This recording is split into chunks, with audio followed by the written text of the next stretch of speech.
Allez, c'est parti pour quelques présentations de figurines.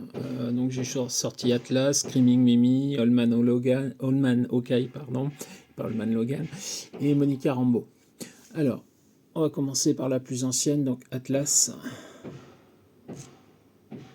Voilà. Donc, sa carte. Donc comme on a dit, c'était une figurine qui date de 2020, de l'extension Captain America et les Avengers. Il est Master of Evil et Thunderbolt. C'était une super rare. C'est toujours une super rare d'ailleurs. Il avait le trait de l'extension Assembled Bolts and Masters. Une fois par tour, quand Atlas touche, après la résolution des actions, vous pouvez lancer un D6. Si vous faites de 5 à 6, si votre force a au moins 3 personnages au plus alliés avec les mots-clés Maître du Mal ou Thunderbolts, vous enlevez un marqueur d'action d'Atlas, ou alors vous donnez un marqueur d'action à la figurine ciblée. Si votre équipe a 6 personnages au plus ayant un des deux keywords, vous faites les deux actions. Il a un deuxième trait, double dose de particules PIM. En gratuit jusqu'au prochain tour, Atlas est colossal et il modifie sa valeur de dommage d'attaque et de dommage de +1. Donc on se rend compte quand même qu'avec les stats, allez, hop, un petit coup de focus. Voilà. Il monte quand même à 12 d'attaque, 5 dégâts. Pour une figurine à 50 points, c'est pas mal. C'est pas mal. D'autant que il a un petit pouvoir de mouvement en fin de dial dans la version à 25 points sur 2 clics.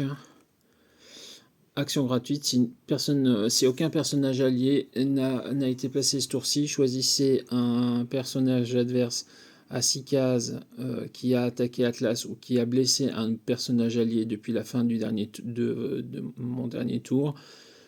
Placez Atlas de telle façon il puisse faire une attaque au close, et puis après il fait son attaque au close. Franchement, c'est pas mal pour 25 points sur le dial court, ou en fin de vie sur le dial long, sachant qu'il a quand même 9 et 10 d'attaque et 3 de dégâts Empower. Donc en fonction du positionnement, il est quand même pas mal, et il peut aussi faire du quake. Donc franchement, non, il est très très bien. J'aime beaucoup ce personnage. C'est classique des personnages de ce type, les géants qui cognent. Alors ensuite on va passer sur Screaming Mimi. Voilà, donc elle est Master of Evil, on le voit. Donc oui, je ne l'ai pas montré, mais Atlas par contre ne l'était pas. Il avait le keyword, mais pas la capacité d'équipe. Donc Screaming Mimi. C'est une rare de l'extension Avengers 60 ans. Elle a un trait qui lui permet de bouger gratuitement d'une case. Donc un mouvement gratuit. Et elle a un pouvoir blanc de mouvement qui lui permet de faire saut, escalade et plasticité. Donc plasticité, ça empêche les figurines adverses de s'évader facilement, et ça permet à cette figurine de s'évader plus facilement. Et elle a un deuxième pouvoir blanc, elle fait Pulse Wave. Et quand elle l'utilise, on peut choisir Earthbound Neutralized ou Battle Fury, soit l'un soit l'autre, et les personnages touchés ont le pouvoir jusqu'à la fin, jusqu'au début de votre prochain tour.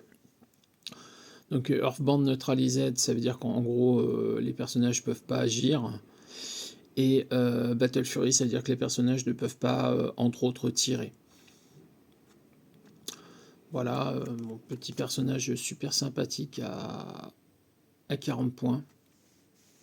Et puis Thunderbolts. On va continuer par Monica Rambeau, donc qui est elle aussi une super rare. Elle est Avenger et Police Détective, 70 points. 2 cibles, elle vole, elle tire à 5 cases. Alors, Avenger, Next Wave, Sword, Thunderbolts, Cosmic et Police. Donc elle est Thunderbolts. Invisible à l'œil nu, elle est furtive en trait.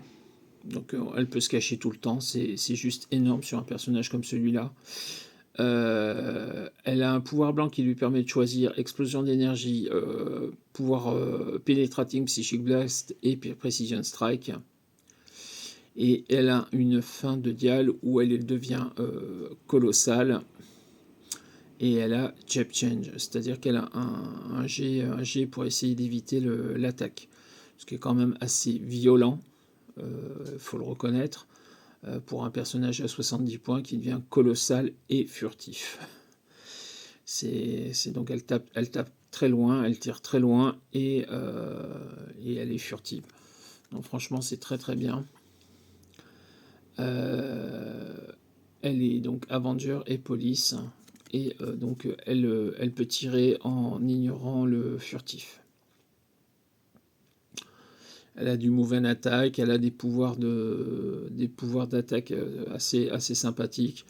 Elle commence avec une réduction de dégâts, elle finit avec une évasion avec le super sens.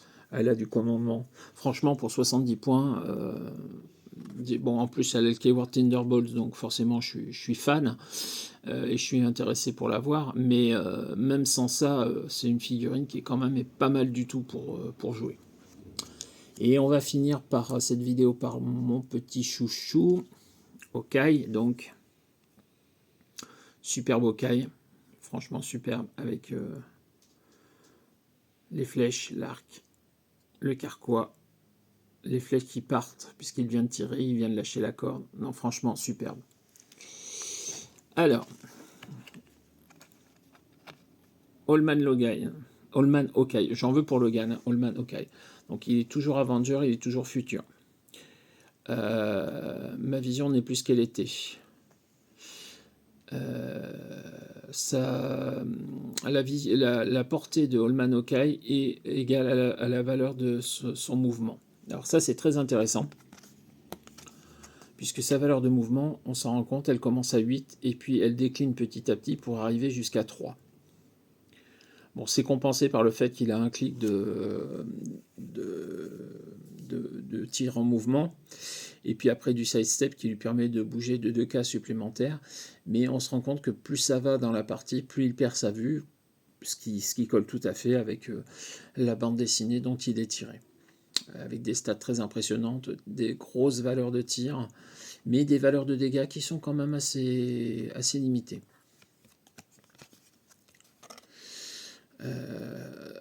Le voyage le plus long, une fois par partie, quand un personnage allié qui utilise ce trait est mis KO dans l'aire de départ d'un adversaire, vous pouvez prendre un tour supplémentaire après votre prochain tour. C'est-à-dire qu'en gros, vous pouvez jouer 2 tours de suite sans que l'adversaire joue, ce qui est quand même pas mal.